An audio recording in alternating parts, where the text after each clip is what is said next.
They hadn't anticipated a fight. That was their first error. The Jarthrith Collective had documented over 6,000 sentient species across 4 galactic arms. Some were hostile, some primitive, some clever in brief flashes, but all, ultimately, predictable. The Collective's strength wasn't just in weaponry. It was in comprehension, categorization, and conquest through calculated logic. They mastered enemies before those enemies ever knew themselves. So when their probes detected an unregistered human colony on the lifeless fringe of Sector 91 Beta, they felt only mild intrigue. Earth had gone dark decades ago, humanity scattered, and leaderless was presumed extinct or assimilated. Whatever this was, it'd be trivial. A sweep-hand study mission. They dispatched a research vessel lightly armed, sensor-heavy, 5 analysts, 3 biological specialists, and a single warframe drone unit. Commander Vel wasn't concerned. No fleet required, no backup necessary. It was just humans. The first intercepted signal should have triggered alarms. Audio garbled. By time and static, but unmistakably human. Ancient Terran English gruff, fragmented, interwoven with something newer.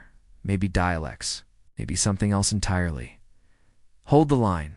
If they step into the iron, we bury them in it. Bell dismissed. It as an old broadcast fragment until they landed. The planet was wrong. Unnaturally quiet. No wildlife, no environmental hum. Only silence, the kind that pricks the back of your mind like a hidden predator. The surface appeared barren, but underground, metal shimmered. Sensors mapped unnatural patterns, not geological or official, old, human, but ... altered, repurposed, warped. The colony was subterranean, shielded by layered alloys, half of which didn't match any known human engineering. Structures were brutalist. Thick steel, sharp geometry, stripped of any aesthetic, purely defensive, tribal in their severity. They entered through a blast tunnel. No greetings, no signals. Just cold steel and scorched walls, remnants of some forgotten blaze. Then they saw him. A man, if he was still that. Tall, bare-chested, eyes like smoldering coal, skin weathered and inked with ritualistic markings. His left arm gone, replaced with a crude self-forged mechanical limb. He didn't flinch, didn't flee. He stared like their arrival meant nothing, like he'd seen worse. Vel approached under first contact protocol. The man said nothing. He spat. Only when the drone scanned him did they realize he was broadcasting not with speech, but through heat signals, muscle shifts, micro-expressions, threat analysis. The human had memorized scanner patterns, feeding them false data. The Jarthr weren't observing, they were being observed.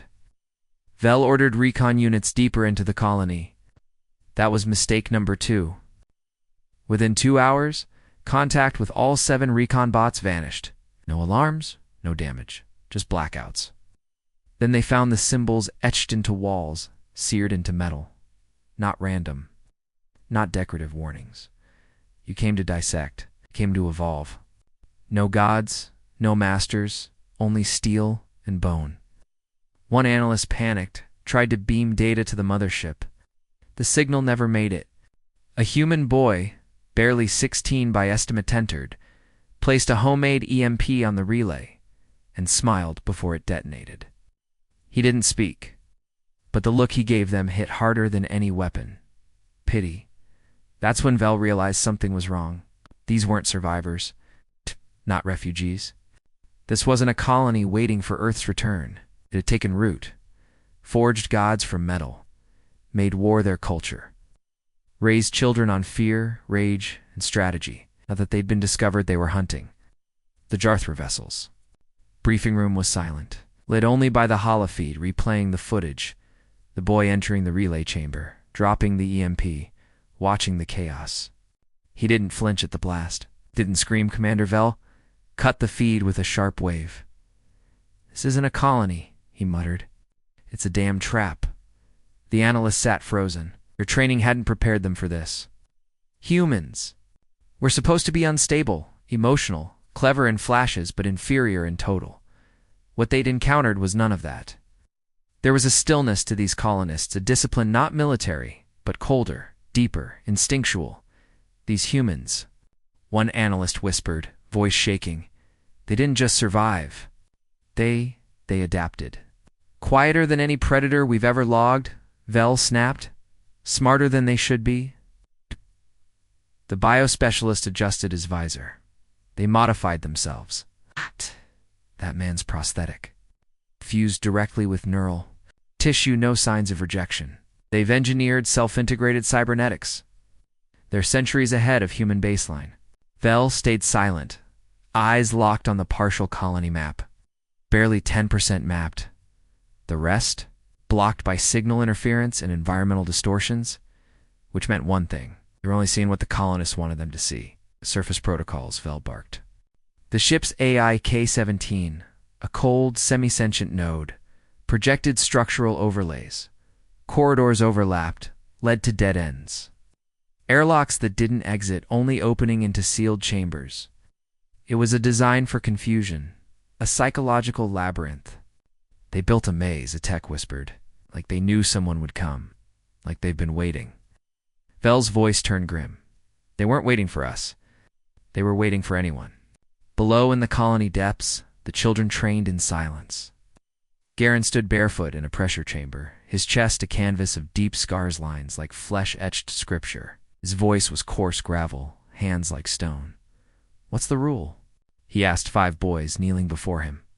The eldest, perhaps 11, answered instantly. "What bleeds can be broken. If it doesn't bleed, then we make it wish it could." Garen nodded. Again, the drills weren't just physical, they were mental. The children learned to disassemble weapons blindfolded, hack foreign code by ear, identify alien ships by the sound of their hulls entering atmosphere. They didn't hate the Jarth. Hate was inefficient. They studied them. Now the Jarth were here. There's only one path left, war. Back aboard the ship, Vel dispatched a 3-man team this time, armed. No bots, no remote sensors. Flesh and steel, Lieutenant Moran led, a grizzled veteran, less naive than the researchers. His team carried kinetic rail rifles, biohazard-adapted armor. "Do not engage unless necessary," Vel ordered. "Get in. Get visuals. Confirm colony scale. If it moves, watch. If it watches you, retreat. No assumptions." Moran gave a curt nod. He didn't like this mission. The boy's face, the dead silence predators, didn't explain. They waited. For you to step forward, they descended through the same tunnel where first contact was made. Humans waited this time. Only a freshly carved symbol, a human skull, sunbeams radiating from it a warning. They moved in formation. The halls grew narrower, steam hissing, walls dripping with condensation, tinged with metal iron, copper, maybe blood. Went, the less it looked like a shelter. It looked like a proving ground. Cages, human-sized. Some still occupied, but the inhabitants weren't normal. One man was fused to a wall, metal tubes through his veins, eyes replaced with cameras. He twitched, hummed, repeating one word: resist, resist, resist. A broken data loop. Date didn't touch him. Farther in, a chamber of bones, human, alien, old, picked clean. Sorted by size and shape. Trophies, then the ambush came not. From shadows, not a sneak attack. A door slammed shut behind them, magnetic seals locking in. Walls pulsed, lights shifted to red. A voice echoed, male, calm, human. You brought weapons, smart, but you brought fear. It's the real mistake. Moran barked, identify yourself, and repliantly, grinding metal. A panel slid open. Figure stepped out, human, but altered. It's taller, broad-shouldered. Face painted black with soot. His eyes glowed faintly cybernetic enhancements. No weapon in hand. He didn't need one. "Who are you?" Moran shouted. The man answered simply, "We." Before anyone could react, gas hissed from the ceiling, not poison, but a stimulant hallucinogen engineered to confuse the alien suits, fry their filters, distort their inputs. Ow. The Jarth tech was too advanced, too rigid. Ow. Moran and his men choked, suits flashing red alerts. The human advanced slow, unhurried, fearless, smiling. Hours later, only Moran returned. Alone, he staggered into the entrance tunnel, armor scorched, helmet in his hands. His face was pale, his left eye gone. "What the hell happened?" Vel demanded. Moran collapsed onto the deck, trembling. "They weren't attacking us," he whispered. "They were training with us." "What do you mean?" They let us in, engaged us, timed our reactions, tested accuracy, adaptability. We were a simulation run, a live test. Vel's blood went cold. "They're not survivors," Moran murmured. "They're preparing. Not to return to Earth, to take it." The room fell silent until alarms shrieked. Intrusion detected. Colony hadn't just let them in, it had sent something back. From vent shafts to human children emerged no older than 12. One wielded a pulse disruptor cobbled from scrap tech, the other a blade forged from a starship fin. Silent, precise, they attacked without hesitation. Security bots responded too late. One Jarth officer was dead, his throat opened with surgical skill. Another poisoned from a single scratch. The children died in the skirmish, but not before, leaving one last message etched into the wall behind them. Observation ends. Trial begins. Hours later. Vel stood in the command center, staring at the planet's surface. His face was unreadable, but inside calculations churned. These humans weren't just unpredictable, they were beyond comprehension. Their children killed without pause. Their elders embraced violence like ritual. Their technology was scavenged, ugly but devastatingly effective. Worst of all, they did not fear death. Decades, maybe centuries. Cut off from Earth and, instead of collapsing, they'd turn pain into purpose, loss into law, isolation into identity. No gods, no leaders. Just the memory of betrayal and the fury it birthed. Vel activated the emergency beacon.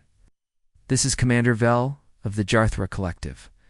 I'm issuing a Class 5 escalation. This colony is not salvageable. Immediate. Purge recommended." But even as he spoke, a voice in his mind whispered, "You're not purging them. They're testing you and you just failed." Vel had seen countless species. Civilizations that crumbled after one battle. Species that evolved too fast and burned out. Races that preferred extinction over resistance. All followed patterns. All were predictable. But these humans, these forgotten children of Earth, had no pattern, no rhythm, no surrender. That terrified Vel most of all. The bodies of the two infiltrator children lay in containment. One had a shattered leg, bone fused with steel rods, plastic joints.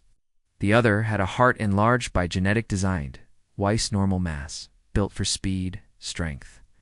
Even dead, his frame looked ready too. Spring. The Jarth medical bot scanned them thrice before it finally reported, "These are not ordinary children. Chronologically juvenile, but physiologically engineered for combat. Bone density enhanced, pain tolerance extreme, memory glands highly stimulated. They are bred for tactical warfare." Vel clenched his jaw. "How long have they been doing this?" an analyst whispered. "Long enough," Vel muttered, "to become something else." Below, in the colony depths, Garen stood by a mass grave. His people didn't bury their dead in silence. They stood, watched, remembered. The children sent to the ship weren't mourned like martyrs. They were honored like warriors. Two brothers lit a pyre, smoke filling the cavern as chants echo low. Steady, not religious, not tribal, ancestral. Words forged in pain and fire. Garen chewed a shard of bone, a ritual reminder. "We don't pray," he said to the men encircled around him. "We remember. We remember what was done to us, what Earth forgot, what the stars ignored." A younger man, maybe 20, stepped forward. "Do we strike now?" Garen's gaze turned cold. Not yet. "We let them think they can escape." He turned to a wall where a crude map of the stars was etched in steel. His finger touched one point Earth. "They abandoned us. Now we return evolved." Aboard the Jarthra vessel, Vel's request for planetary purge was denied. The collective moved slowly on extermination, especially against a species once marked as nearly extinct. bureaucracy, arrogance. It had slowed them before. This time, it would cost lives. Instead, the directive was containment. Observation. Vel cursed under his breath. He knew what this really meant. They were about to send more of his people to die. He summoned Moran. Still want payback. Eye patch was new. Since the ambush, Moran hadn't said much. But now his silence cracked. They killed my squad like it was sport. Then it's time we flipped the board. Vel greenlit a strike mission. 12 soldiers, fully armed. Reinforced armor, drones deployed in formation. Moran would lead them. This wasn't recon. It was disruption. Make noise, Vel said.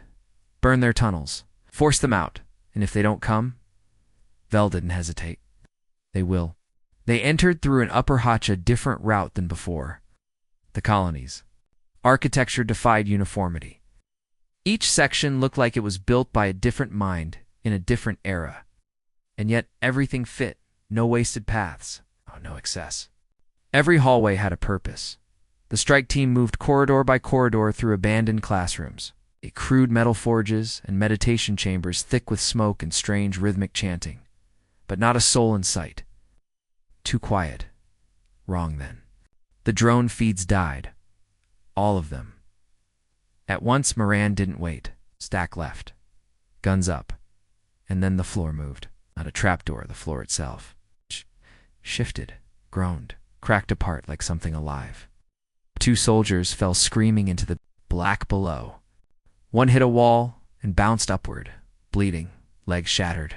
The other disappeared into the dark. The walls rippled. Not steel, not stone. Organic metal. Live ore close enough. Then they appeared, not the colonists, not Garen's people. Something else. The Ascendants. No longer just human. Larger, bio-armored.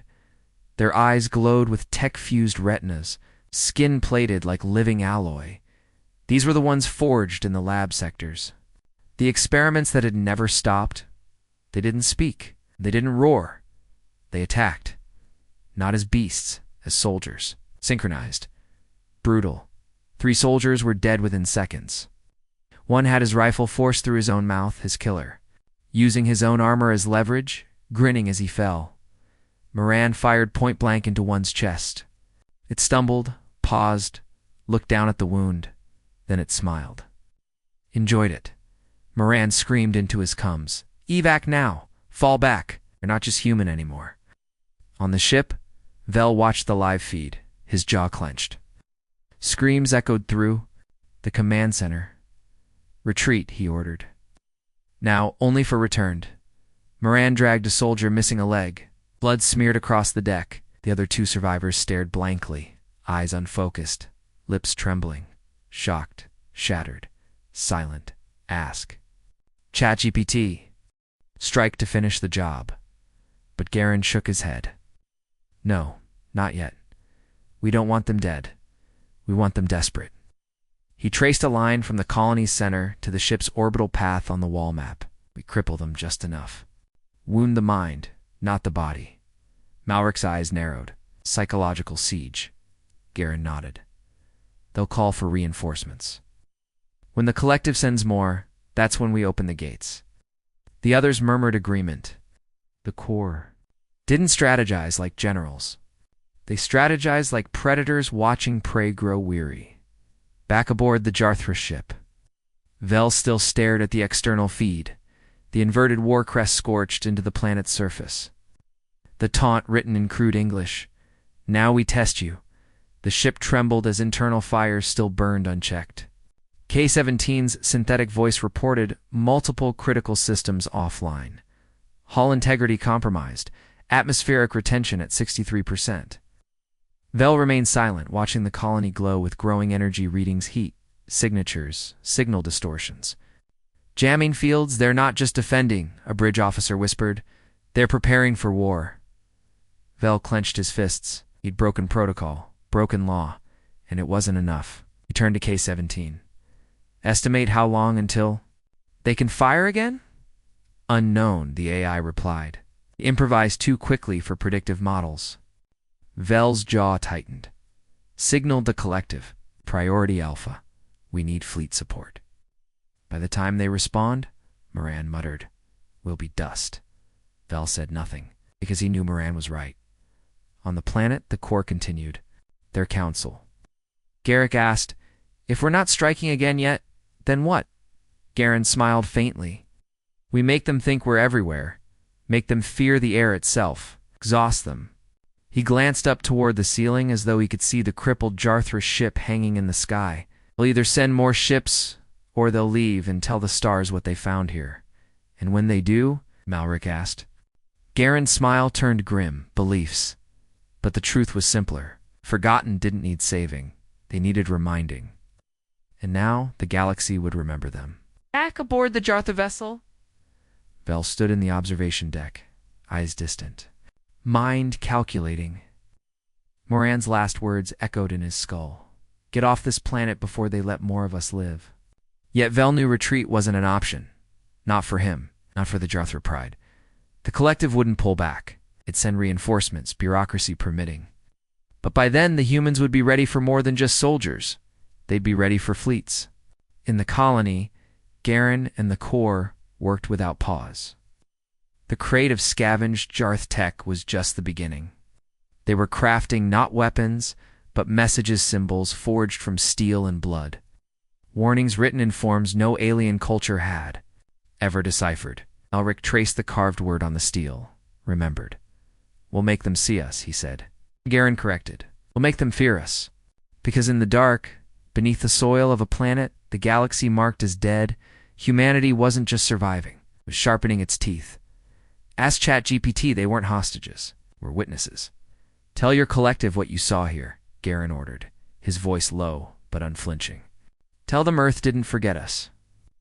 Tell them we remembered ourselves. One officer, shaken but alive, asked, what do you want from us? Garen smiled faintly. We want you to spread the truth, that your collective isn't safe. There are wolves in the dark, and they remember the stars that abandoned them. On the bridge, Vel sat slumped in his chair, his pride hollowed out. His eyes never left Garen, who stood like an effigy of humanity's rage reborn. We were never your experiment, Garen said, or your reckoning. Then the humans vanished. Before the Jarthra crew could reassert control, the colonists were going back through the torn hull, leaving the ship intact but humiliated. Above the planet, the coffin still burned in a decaying orbit, signal looping on every frequency. We are coming back. One colony at a time. Vel watched the flame trail, dread coiling in his stomach. Ow. The galaxy wasn't ready. The collective wasn't ready. At the center stood the statue of the two children, one with the hammer raised, the other gripping the shattered Jarthra armor. Around it, new recruits worked, some humans, some not. Refugees, deserters, even former Jarthra thralls, all reforged by purpose. Garen stopped to watch a child, older than 8, shaping molten scrap into blades. Beside her, an alien technician from a species the Jarthra once conquered adjusted a power cell with expert precision. They didn't share a language, but they didn't need to. Their memory was shared in scars. Malric approached, wiping grime from his face. 12 signals confirmed, he said. They're awake, Garen. The others. Some far, some waiting for signs. Garen smiled faintly, watching the forge burn. Good. We'll light the way. Bring a fleet, Malric asked. Garen's gaze never wavered from the forge. Then we give them a memory they'll never forget. Because in the dark corners of the galaxy, a simple truth had reignited. Humanity wasn't extinct. It was remembering through, clear, deliberate, like a whisper from a ghost Earth had tried. To forget we are still here, and we remember. The room went silent. Analysts stared at one another. Historians scrambled for context, but none could explain it. There were no known colonies in that region. There hadn't been for centuries. And then came the image, grainy, low resolution, but unmistakable. A child, scarred and calm, holding up a hammer made of alien metal, standing before a wall of bones shaped into a map of Earth's old expansion routes. The message ended with one last phrase: you left us to die. But we evolved. On Earth, They stared at the transmission in horror, not because of what was said, but because of what was behind the child in that final frame. A statue, familiar yet alien to children, standing over a broken world. And beneath it, in jagged, hand-etched English, "Memory is a weapon. And we never forgot. Ask Chet Kikalaxi, or their forgotten blood." Garen's words were not fueled by hatred, just certainty. Certainty that Earth would not come with apologies, only with analysts, soldiers, ambassadors trying to assess, contain, or control. But the colony wasn't waiting for apologies. In the echo fields, the names on the stones were not just a record. They were an oath. Every child, every fighter, every ally knew the history burned into that stone. We were abandoned, and we endured. Moran watched the recruits training, watched the old enemies stand side by side. He knew Earth's fleets would come soon, curious, cautious, maybe arrogant. He turned to Garen and asked, "What if Earth tries peace, sends envoys, instead of ships?" Garen didn't stop sharpening the blade. His voice stayed even. "Then we teach them peace here doesn't mean forgetting. It means remembering loudly, because to the colony, remembering was everything, and Earth. Earth had just remembered too late. Ask Chat Settlement broadcast a signal in the old Earth. Tongue. We endured too. Where do we send our dead to be remembered? Another outpost from the rim worlds of Centauri answered days later. Not to Earth, to those who never forgot. In the colony, Moran stood at the latest wall inscription. Try harder, running his fingers across the letters. The smoke from the failed Jarthrith bomb still hung in the sky, a faint haze, a reminder of their failed vengeance. Garen joined him, gaze steady, voice calm. They're out of weapons that frighten us. All that's left is their fear. Moran chuckled low. Fear won't stop them either. Not the Jar, not Earth. Garen nodded. Good. Then he turned to the growing forge halls. Not just children now, but Exjarthrith engineers, defectors from a dozen species. All learning to build the next generation of weapons, not because they craved conquest, but because if they want our forgiveness, they'll have to earn it with scars. Moran smirked. And if they don't? Garen's answer was quiet, certain. Then we'll help them remember why they should have, in the dark corners of Earth's forgotten archives. The black handprint began appearing on military dossiers, city walls, even on classified servers. The message never changed. Remember us, or lose us. And slowly, Earth began to understand. They weren't coming home. We fire. We lose more than a battle. We lose the right to speak. The seven walked to the first ridge. No speeches, no banners. Garen knelt and pressed his hand into the dirt, leaving a black palm print. Then he stood and said only this: We are not your lost children. We are your consequence. No threats. No ultimatums. They turned and walked back to the Ghost Crown. Back in orbit, the satellite feeds that Earth thought were dead reactivated. But now, every system carried a new file, untraceable. Unerasable, a map of every forgotten colony, every failed expedition, every ship written off as lost. At the bottom, one sentence: We remember, and now, so will you. Earth didn't respond. They couldn't, for the first time in centuries. Humanity on Earth wasn't in control of the human story, because the forgotten had come back. Not to reunite, because the forgotten didn't come back for mercy. They came back so no one would ever be forgotten again. And in every shadowed corner of Earth, every dark alley, every place where the poor and discarded still whispered to each other, the black handprint appeared. Remember us, or lose us. And the stars